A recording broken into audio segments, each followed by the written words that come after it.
Good morning students. बेटा हम geography का 4th चैप्टर कृषि पढ़ा रहे हैं, जिसमें हमने लास्ट पीरियड में देखा था किसके बारे में, मक्का के बारे में, बाजरा और मक्का के बारे में पढ़ा था। आज हम पढ़ेंगे दालों के बारे में। ठीक है, दाल। भारत विश्व में दालों का सबसे बड़ा उत्पादक तथा उपभोक्ता है। यहाँ क्या कह रहे हैं बेटा, देखो, भारत विश्व में दालों का सबसे बड़ा उत्पादक तथा उपभोक्ता देश है। मीन्स कि भारत में सबसे ज़्यादा दालें होती हैं और हम उसका यूज़ भी सबसे ज़्यादा करते हैं। शाकाहारी खाने में दालें सबसे अधिक प्रोटीनदायक होती है। तूर, अरहर, उड़द, मूंग, मसूर, मटर और चना भारत के मुख्य दलहनी फसलें हैं। ठीक है, अब यहाँ पर क्या कह रहे हैं, दालों में से हमें क्या मिलते हैं, दाल सबसे अधिक प्रोटीनदायक होती है। आप लोग जो आपके घर में सब्ज़ी बनती हैं तो सबसे ज़्यादा आप आलू की सब्ज़ी पसंद करते हो, आप दाल खाना पसंद करते हो। क्यों? दाल के अंदर पालक डाल के सबसे अच्छी बेस्ट होता है। आपने डेली एक बार तो दाल खानी ही है, सुबह या शाम को। तो सुबह तो सब्ज़ी बनती है, शाम को अपने दाल अपने आप खुद खाओ और परिवार को खिलाओ, बहुत अच्छी रहती है आज से। ठीक है, कोई भी बीमारी पास नहीं आएगी। अब ये यहाँ क्या कह रहे हैं, हमारे देश में किस प्रकार की दालें होती हैं। तूर है, उड़द है, मूंग है, मसूर, मटर और चना भारत की मुख्य दलहनी फसल है। कई बार एग्जाम में पूछा जाता है कि दलहनी फसलें कौन सी होती है, तो इसमें ये सारी जो दालें होती हैं, ठीक है ना, वो दलहनी फसल है। अब क्या आप बता सकते हैं कि इनमें से कौन सी दालें खरीफ और कौन सी दालें रबी में उगाई जाती हैं। ठीक है, अब इसमें क्या कह रहे हैं कि हम कौन सी दालें खरीफ और रबी में उगाते हैं। तो जो रबी फसल होती है वो कब होती है, शीत ऋतु में, ठंडी के मौसम में, और जो खरीफ फसल होती है वो गर्मी में, बारिश के बाद शुरू होती है। ठीक है, दालों को कम नमी की आवश्यकता होती है और इन्हें शुष्क परिस्थितियों में भी उगाया जा सकता है। जो दाल होते हैं उनमें कम नमी की आवश्यकता होती है, ज़्यादा यानी कि नमी नहीं चाहिए। फलीदार फसलें होने के नाते अरहर को छोड़कर अन्य सभी दालें वायु से नाइट्रोजन लेकर भूमि की उर्वरता को बनाए रखती है। ठीक है, जो फलीदार फसल होती है ना, कौन सी, अरहर को छोड़कर सभी दालें क्या होती है, नाइट्रोजन लेकर भूमि को उर्वरता को बनाए रखते हैं। अतः इन फसलों को आमतौर पर अन्य फसलों के आवर्तन में बोया जाता है, रोटेशन में बोया जाता है। भारत में मध्य प्रदेश, उत्तर प्रदेश, राजस्थान, महाराष्ट्र और कर्नाटक दाल के लिए मुख्य उत्पादक राज्य माने जाते हैं। ठीक है, इसके बाद हम पढ़ेंगे खाद्यान्नों के अलावा अन्य खाद्य फसल।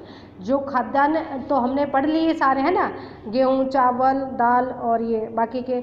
उसके बाद हम पढ़ेंगे अन्य खाद्य फसल। दूसरी कौन सी खाद्य फसल होती है उसके बारे में, तो गन्ने के बारे में पढ़ेंगे। ठीक है, कई बार गन्ने का भी एग्जाम में पूछा जाता है कि भाई गन्ना बोने के लिए कैसी परिस्थिति होनी चाहिए।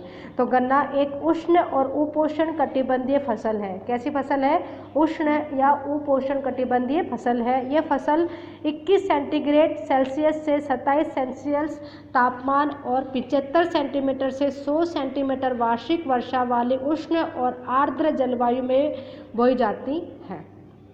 ये अब आप समझ जाओगे, उष्ण और उपोष्ण कटिबंध समझते हो, जो हमें अपना ग्लोब बनाते हैं, फिर इक्वेटर होता है, ट्रॉपिक ऑफ कैंसर पढ़ा था ना, और ट्रॉपिक ऑफ कैप्रिकॉर्न, फिर आर्टिक सर्कल, नॉर्थ हेमिस्फीयर, है ना, साउदर्न में। तो हमारा भारत यहाँ आता है कर्कवृत्त के पास, ठीक, उसमें आता है उष्ण और उष्ण कटिबंधीय। एक बार मैं आपको डायग्राम बना के बता दूंगी पहले, जब क्लासेस शुरू हो जाएंगी उसमें। ठीक है, अब इसमें क्या कह रहे हैं कि ये फसल 21 सेल्सियस और 27 सेल्सियस का तो इसको टेम्परेचर चाहिए। बारिश कितनी चाहिए इसको, 75 सेंटीमीटर से 100 सेंटीमीटर तक इसको क्या चाहिए, बारिश चाहिए। वार्षिक वर्षा वाली उष्ण और आर्द्र जलवायु में बोई जाती है। कम वर्षा वाले प्रदेशों में सिंचाई की आवश्यकता होती है। जहाँ बारिश कम होती है वहाँ पर इसको सिंचाई से उगाना पड़ता है। इसे अनेक मिट्टियों में उगाया जा सकता है तथा इसके लिए बुआई से लेकर कटाई तक काफ़ी शारीरिक श्रम की आवश्यकता होती है। यानी कि जो गन्ना बोते हैं उसमें गन्ने के अंदर बुआई से लेकर जब तक हम कटाई करते हैं तब तक इसके अंदर बहुत ज़्यादा मेहनत की जरूरत पड़ती है। ब्राज़ील के बाद भारत गन्ने का दूसरा सबसे उत्पादक देश है। सबसे बड़ा उत्पादक देश गन्ने का कौन सा है, ब्राज़ील है, और ब्राज़ील के बाद कौन सा है, भारत है। यह चीनी, गुड़, खांडसारी और शीरा बनाने के काम आता है। ठीक है, उत्तर प्रदेश, महाराष्ट्र, कर्नाटक, तमिलनाडु, आंध्र प्रदेश, तेलंगाना, बिहार, पंजाब और हरियाणा गन्ना के मुख्य उत्पादक राज्य माने जाते हैं। इसके बाद हम पढ़ेंगे तिलहन। 2008 में भारत विश्व में चीन के बाद दूसरा बड़ा तिलहन उत्पादक देश माना जाता था। ठीक है, सन 2008 में तोरिया के उत्पादन में भारत का विश्व का में कनाडा और चीन के बाद तीसरा स्थान था। देश में कुल बोए क्षेत्र के 12% भाग पर कोई तिलहन की फसल उगाई जाती है। जैसे कि तिलहन में क्या क्या आता है, जैसे मूंगफली, सरसों, नारियल, तिल, सोयाबीन, अरंडी, बिनोला, अलसी और सूरजमुखी भारत में उगाई जाती है। तिलहन का मतलब ये होता है कि जिससे हम ऑयल लेते हैं, तेल प्राप्त करते हैं, उसका मतलब है। और दलहन का मतलब क्या होता है, दालें। ठीक है, ये याद रखना। तो इसमें क्या कह रहे हैं कि भारत में लगभग 12% भाग पर क्या उगाया जाता है, तिलहन की फसल उगाई जाती है। ये एग्जाम में पूछा जाता है कि भारत के कितने भाग में तिलहन का पैदावार की जाती है, तो 12%। ठीक है, और उसमें कौन सी फसल होती है, मूंगफली, सरसों, नारियल, तिल, सोयाबीन, अरंडी, बिनोला, अलसी और सूरजमुखी, ये भारत में उगाई जाने वाली मुख्य तिलहन फसलें हैं। अब उसके अंदर एक और क्वेश्चन है कि भारत का विश्व में कनाडा और चीन के बाद तीसरा स्थान है तिलहन उत्पादन में। ठीक है, भारत का कौन सा स्थान आता है, तीसरा स्थान आता है। पहले कौन सा आता है, कनाडा, और फिर उसके बाद चीन, और फिर थर्ड नंबर पर हमारा भारत है। उसके बाद इनमें से अधिकतर खाद्य हैं और खाना बनाने में प्रयोग किया जाता है। ये जो सारे हमने पढ़े, ये क्या है, खाद्य पदार्थ है, और इसमें क्या करते हैं, हम इसका तेल की तरह यूज़ करते हैं। तेल के बीजों को साबुन, प्रसाधन, श्रृंगार का सामान और उपटन उद्योग में कच्चे माल के रूप में भी किया जाता है। मूंगफली खरीफ की फसल है तथा देश में कुछ तिलहन के कुल उत्पादन का आधा भाग ही फसल से प्राप्त होता है। जो मूंगफली होती है ना, वो सिर्फ खरीफ की फसल है, बाकी की जो फसल है ये रबी की फसल मानी जाती है। ठीक है, गुजरात, आंध्र प्रदेश, तमिलनाडु, कर्नाटक, गुजरात और महाराष्ट्र मूंगफली के मुख्य उत्पादक राज्य माने जाते हैं। अलसी और सरसों रबी की फसलें हैं। तिल उत्तरी भारत में खरीफ की फसल है और दक्षिण भारत में रबी की फसल है। ठीक है, अब जो तिल है ना, जो तिल है वो उत्तरी भारत में तो कौन सी है, खरीफ की फसल मानी जाती है, और जो दक्षिणी भारत में क्या है, रबी की फसल मानी जाती है। अरंडी खरीफ और रबी दोनों ही फसलें ऋतुओं में बोए जाते हैं। जो अरंडी होती है, खरीफ और रबी दोनों ही फसल में बोए जाते हैं। चाय के बारे में पढ़ेंगे अब हम। चाय की खेती रोपण कृषि का एक उदाहरण है। यह एक महत्वपूर्ण पेय पदार्थ की फसल है। जो चाय है ना, चाय की खेती रोपण कृषि का एक उदाहरण है। यह एक महत्वपूर्ण पेय पदार्थ की फसल है, पीने के लायक पदार्थ है, जिसे शुरुआत में अंग्रेज भारत में लाए थे। आज अधिकतर चाय बागानों के मालिक भारतीय हैं। चाय का पौधा उष्ण और उपोष्णीय कटिबंध जलवायु, ह्यूम्स और जीवांश युक्त गहरी मिट्टी तथा सुगम जल निकास वाले ढलवां क्षेत्रों में भली भांति उगाया जा सकता है। चाय की झाड़ियों को उगाने के लिए वर्ष भर पोषण, नम और पाला रहित जलवायु की आवश्यकता होती है।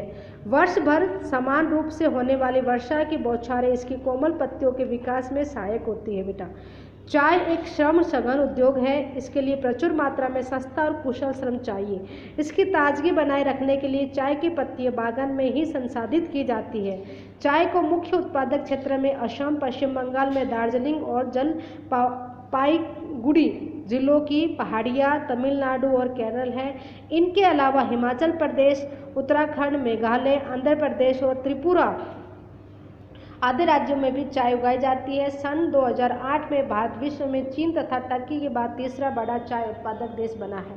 अब यहाँ पर क्या कह रहे हैं, चाय उगाने के लिए हमें कैसे एटमॉस्फेयर की ज़रूरत है, उष्ण और उपोष्ण कटिबंधीय की जलवायु होनी चाहिए, साथ में उसका टेम्परेचर ह्यूम्स होना चाहिए। और ये कहाँ उगाई जाती है, जो ढलान वाले क्षेत्र होते हैं ना, वहाँ पर उगाए जाते हैं।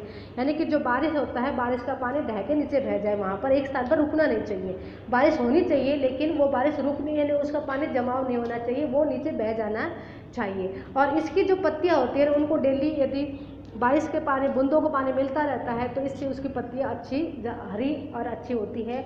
और तुरंत ही इसकी पत्तियों को, यानी कि जहाँ पर भी इसका बाग बनाया जाता है वहाँ पर क्या जाता है कि इसकी पत्तियां तोड़कर हम इसका, यानी कि तुरंत ही इसको हम यूज़फुल लायक बना दें। यानी कि ऐसा नहीं कि हमने तोड़ दिया और उसको छोड़ दिया वो सूख जाएगी। ठीक है, उसको एक ऐसे संसाधन में रखने चाहिए कि जिसका उसकी जो सुगंध होती है वो बाहर ना फैले, और उसको विकसित अच्छी तरह से रखा जाए ताकि हम उसको बेचने में आसानी होगी, और जितनी उसकी पत्तियाँ हरी और सुगंधदार होगी उतनी उसकी कीमत हमें मिलती है। ठीक है, तो इसमें लिखा है कि यदि उसकी जो ताजगी बनाए रखने के लिए चाय की पत्तियाँ बागान में ही संसाधित की जाती है, उसकी ताजगी बनाए के रखने के लिए उसको वहीं पर ही स्टोर किया जाता है। ठीक है बेटा, उसके बाद है कॉफ़ी, इसके बारे में हम नेक्स्ट वीडियो में पढ़ेंगे।